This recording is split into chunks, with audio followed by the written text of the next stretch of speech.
প্রতি সেকেন্ডে ভারতে একজন করে মানুষের ডায়াবেটিস ধরা পড়ছে। তার থেকেও ভয়ঙ্কর যেটা, প্রতি দুজনের মধ্যে একজনের ডায়াবেটিসের সিমটমস আছে, কিন্তু সে জানেই না তার ডায়াবেটিস হতে চলেছে।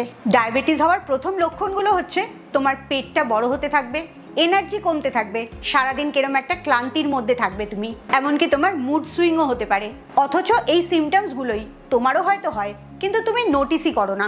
আর সবচেয়ে খারাপ যেটা, সেটা হচ্ছে এমন কিছু খাবার আছে যেগুলো খেলে ডায়াবেটিস হওয়ার রিস্কটা আরো বেড়ে যায়। অজান্তেই তুমি সেই খাবারগুলো রোজ খেতে থাকো। অনেকগুলো আবার হেলদি খাবার ভেবেই খাও। এরকমই 7টা খাবার বলবো যেগুলো তুমি ডায়াবেটিস এড়াতে চাইলে একদমই খেও না, অথচ তুমি যেহেতু জানো না তাই এই খাবারগুলোই হয়তো বেশি করে খেতে থাকছো। তাই আজকের ভিডিওটা খুব মন দিয়ে দেখো। এই 7টা খাবারের মধ্যেই বেশিরভাগ খাবারই তুমি রোজ খাচ্ছ, আর অজান্তেই নিজেকে ডায়াবেটিসের দিকে এগিয়ে নিয়ে যাচ্ছ। আমার এই কথাটা শুনে তুমি হয়তো ভাবতেই পারো আমি চিনি খাওয়া ছেড়ে দিয়েছি, কোনো রকম মিষ্টি খাই না। অথচ তুমি বুঝতেই পারছো না এমন অনেক হেলদি খাবার তুমি খাচ্ছ যেগুলোর মধ্যে হিডেন সুগার প্রচুর পরিমাণে আছে। তাই আজকের ভিডিওটা ডায়াবেটিস যাতে তোমার না হয়, কিংবা যদি ডায়াবেটিস হয়ে থাকে সেটার থেকে তুমি কিভাবে নিজেকে রক্ষা করবে, এই দুটো অবস্থার জন্যই 7টা খাবার খাওয়া একদম বন্ধ করে দেবে। Welcome to good life with Sukanya. আমি লাইফস্টাইল কারেকশন কোচ। আমার পার্সোনাল গাইডেন্সে তুমি যদি ওজন কমাতে চাও, সুস্থ থাকতে চাও, তাহলে এক্ষুনি আমার 2 ঘন্টার অনলাইন সেশন বুক করো। সেশন জয়েন করার জন্য নিচের নাম্বারে LCW লিখে হোয়াটসঅ্যাপ করো। তাহলে চলো একটার পর একটা 7টা খাবার জেনে নাও। আর লাস্ট খাবারটা শুনলে তুমি অবাক হয়ে যাবে, কারণ বেশিরভাগ মানুষই সকালবেলা এটা হেলদি খাবার হিসেবে খায়। প্রথম খাবারটা হচ্ছে সাদা জিনিস, সাদা পাউরুটি, সাদা ভাত কিংবা ময়দার জিনিস। যখনই তুমি রিফাইন্ড কার্বোহাইড্রেট খাবে, তোমার রক্তের মধ্যে সুগার স্পাইকটা হবে, আর যেটার কারণেই তোমার ইনসুলিন সেন্সিটিভিটি হয় এবং ভবিষ্যতে ডায়াবেটিস হয়। ব্রিটিশ মেডিকেল জার্নাল 2021-এ একটা স্টাডি পাবলিশ হয়েছিল। সেখানে দেখা গেছে যারা নিয়মিত রিফাইন্ড গ্রেনস খায় তাদের টাইপ 2 ডায়াবেটিস হওয়ার সম্ভাবনা 31% বেড়ে যায়। তাই আজকে থেকেই ময়দার জায়গায় মাল্টিগ্রেন আটার রুটি খাবে, যাতে মিলেট মেশানো থাকবে, যেমন রাগি, বজরা, বার্লি, ওটস। এগুলো তুমি তোমার সকালের ব্রেকফাস্টটা কি দিয়ে শুরু করো? পরোটা না সাদা পাউরুটি? এরম যদি হয়ে থাকে তাহলে এক্ষুনি আমায় সেটা কমেন্টসে জানাও। এবারে আসি 2 নম্বর খাবারটা, যেটা তুমি একদম খাবে না। প্যাকেট করা ব্রেকফাস্ট সিরিয়াল, যেগুলো অ্যাডভার্টাইজমেন্টে বলে ভীষণ হেলদি, হাই ফাইবার আছে, হাই প্রোটিন আছে এবং প্রচুর মিনারেলস আর ভিটামিনস আছে। আসলে এই সিরিয়ালসগুলোর মধ্যে প্রচুর সুগার থাকে। আমেরিকান হার্ট অ্যাসোসিয়েশনের একটা রিপোর্টে দেখা গেছে 1 কাপ এই ধরনের সিরিয়াল খেলে তুমি 20 থেকে 30 গ্রাম চিনি খাচ্ছ, মানে অ্যারাউন্ড 6 চা চামচ। তাই আজকে থেকেই প্যাকেটে করা কোনো ব্রেকফাস্ট সিরিয়াল একদম খাবে না। খেতে ইচ্ছে হলে নিজে বাড়িতে তৈরি করে নেবে, ওটস দিয়ে, নাটস অ্যান্ড সিডস দিয়ে, আর তার সাথে কিছু ফ্রেশ ফ্রুটস দিয়ে। এতে তোমার সুগার স্পাইকটা হবে না,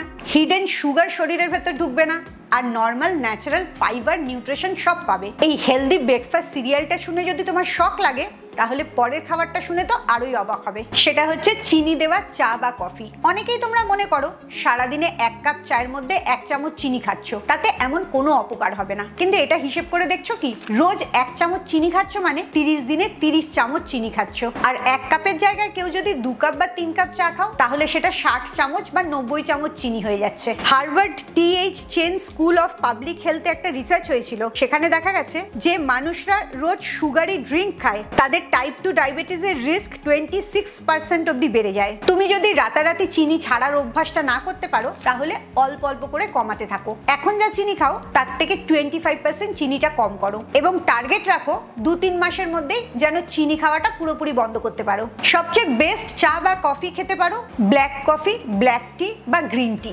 যার মধ্যে দুধ, চিনি কিচ্ছু থাকবে না। আর তোমার যদি একটু মিষ্টি খাওয়ার ইচ্ছে হয়, সেখানে তুমি স্টিভিয়া পাতা ব্যবহার করতে পারো, যেটা খেলে তোমার রক্তে সুগার স্পাইকটা হবে না। তুমি ক কাপ রোজ চিনি আর দুধ দিয়ে চা খাও? এক্ষুনি আমাকে কমেন্টসে জানাও। এবারে আসবো 4 নম্বর খাবারটা, যেটা একদম খাবে না। সব রকম বেকারির প্রোডাক্ট, কেক, বিস্কিট বা পেস্ট্রিজ। একটা অদ্ভুত জিনিস ঘটাও তুমি, সেটা হচ্ছে চিনি ছাড়া চা খাওয়া অভ্যেস করে ফেলেছো, কিন্তু তার সাথে 1টা বা 2টো হেলদি বিস্কিট খাও। পৃথিবীতে বিস্কিট কখনো হেলদি ভাবে তৈরি হতে পারে না, কারণ এই সব বেকারির খাবারগুলোতেই প্রচুর রিফাইন্ড প্রোডাক্ট থাকে, স্যাচুরেটেড ফ্যাট থাকে, আর অবশ্যই সুগার থাকে। এই সব কটাই তোমার ভুঁড়ি বাড়ায় আর শরীরের মধ্যে ইনসুলিন রেজিস্ট্যান্স তৈরি করে, যেটার জন্য তুমি ধীরে ধীরে ডায়াবেটিক হয়ে যাও। 2019-এ একটা স্টাডি হয়েছিল journal of nutrition and metabolism, যেখানে কনফার্ম করা হয়েছে ট্রান্স ফ্যাট ডাইরেক্টলি ইন্টারফেয়ার করে তোমার ইনসুলিন রিসেপ্টরকে, যেটার জন্য তোমার শরীর ইনসুলিনের রেসপন্সটা অনেক কম করতে থাকে। আর এই কারণেই তোমার চা খাওয়ার সময় একটুখানি বিস্কিট খেতে ইচ্ছে করে, অথচ তুমি বুঝতেই পারো না তোমার এই বিস্কিট, কেক, পেস্ট্রি খাবারের অভ্যাসের জন্য তোমার প্যানক্রিয়াসটা, লিভারটা কত কান্নাকাটি করছে। এবারে আসি 5 নম্বর খাবার, যেটা একদম খাবে না।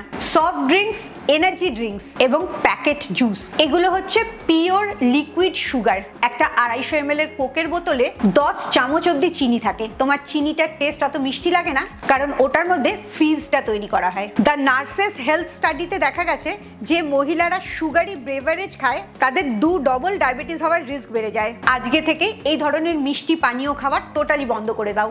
সেই জায়গায় লেবু জল খেতে পারো, ছাঁচ খেতে পারো বা ডাবের জল খেতে পারো। তোমার কি মনে হয় কোল্ড ড্রিঙ্কসটা না ফ্রুট জুস কোনটা বেশি ক্ষতিকারক? আসলে এই দুটোই সমান ক্ষতিকারক, কারণ দুটোর মধ্যেই প্রচুর চিনি থাকে। 6 নম্বর যে খাবারটা একদম খাবে না সেটা হচ্ছে নানা রকম প্যাকেট আর প্রসেসড ফুড। একটুখানি মুখরোচক খেতে ইচ্ছে করে, চানাচুর, নিমকি, চিপস, কুরকুরে বা ইনস্ট্যান্ট নুডলস।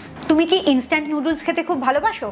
তাহলে এক্ষুনি আমাকে কমেন্টসে জানাও। এই সবকটা খাবারই প্রচুর পরিমাণে রিফাইন্ড কার্ব থাকে, অস্বাস্থ্যকর তেলও থাকে, তার সাথে প্রচুর মাত্রায় সোডিয়াম থাকে। এই কম্বিনেশনটা তোমার ব্লাড সুগার বাড়িয়ে দেয়, বডিতে ওয়াটার রিটেনশন বাড়িয়ে দেয় এবং ব্লটিং বাড়িয়ে দেয়। একটা স্টাডি হয়েছিল ডায়াবেটোলজিয়া 2020-তে, যেখানে দেখা গেছে যে মানুষরা আল্ট্রা প্রসেসড ফুড রোজ খায় তাদের 15% অব্দি টাইপ 2 ডায়াবেটিসের রিস্ক বেড়ে যায়, ইভেন তাদের ওজন নর্মাল থাকলেও। এই ইভিনিং স্ন্যাকিংগুলো আজকে থেকেই রিপ্লেস করে নাও। ভাজা ছোলা খেতে পারো, নানা রকম নাটস অ্যান্ড সিডস খেতে পারো, রোস্টেড মাখানা খেতে পারো। এবারে সেই লাস্ট খাবারটা বলবো, যে খাবারটা তুমি এতদিন খুব হেলদি বলেই মনে করো এবং যত রকম হেলদি ব্রেকফাস্ট দেখানো হয় তার মধ্যে এই খাবারটার ছবি তুমি অবশ্যই দেখতে পাবে।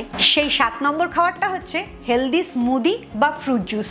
শুনে ভীষণ অবাক হলে তো, কারণ তুমি মনে করো ফ্রুট জুস আর স্মুদি এই দুটোই হেলদি খাবার, অথচ সত্যিটা হচ্ছে এই দুটোর কারণে তোমার রক্তে চিনির মাত্রাটা অত্যাধিক বেড়ে যায়। যখনই ফলের থেকে ছিবড়েটা ফেলে দেওয়া হয়, সমস্ত ফাইবারগুলো আর তার সাথে ভালো পরিমাণে নিউট্রিশন তুমি ফেলে দিচ্ছ, শুধুমাত্র একটা চিনি গোলা জল খাচ্ছ, যেটার জন্য তোমার রক্তের সুগার স্পাইকটা চট করে হয়ে যাচ্ছে। 2013-তে একটা হার্ভার্ড স্টাডি হয়েছিল, সেখানে দেখা গেছে যে মানুষরা গোটা ফল খায় তাদের ডায়াবেটিস হওয়ার রিস্ক 23% অব্দি কমে যায়।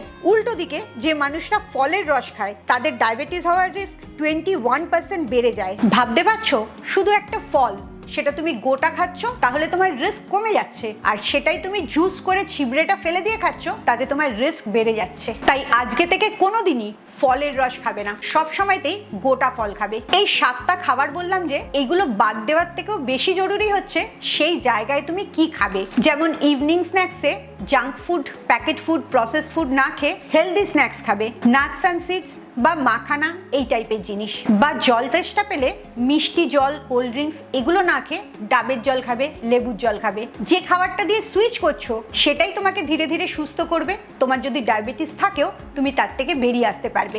ডায়াবেটিস বা ইনসুলিন রেজিস্ট্যান্স যেরকম একদিনে হয় না, সেরকম একদিনে চেঞ্জও হবে না, কিন্তু তুমি প্রত্যেকবার যখন নিজের খাবারটাকে চেঞ্জ করবে তখন তুমি একটু একটু করে সুস্থতার দিকে এগিয়ে যাবে। সুগার নর্মাল হওয়ার সাথে সাথে যেটা লক্ষ্য করবে সেটা হচ্ছে তোমার ভুঁড়িটা কমতে থাকবে, তোমার এনার্জি লেভেল প্রচুর বেড়ে যাবে, আর স্কিনটাও ভালো হতে থাকবে। আজকে যে 7টা খাবার বন্ধ করতে বললাম, এর মধ্যে থেকে কোন খাবারটা তুমি এখনই ছেড়ে দিচ্ছ এক্ষুনি আমায় কমেন্টসে জানাও। আজকালকার দিনে অনেক মানুষের দেখবে ক্যান্সার হচ্ছে। আমাদের শরীরের মধ্যে ক্যান্সার সেল সবার থাকে, কিন্তু ক্যান্সার সেলগুলো বাড়তে শুরু করে তাদেরকে আমরা খেতে দিই। কি খাবার দিই যার জন্য ক্যান্সার সেলগুলো বাড়তে থাকে সেটা যদি জানতে পারো, আর কি খাবার আমরা খেতে পারি যার জন্য এই ক্যান্সার সেলগুলোর মরে যেতে পারে, এটা যদি তুমি জানতে পারো তাহলে কেমন হয়।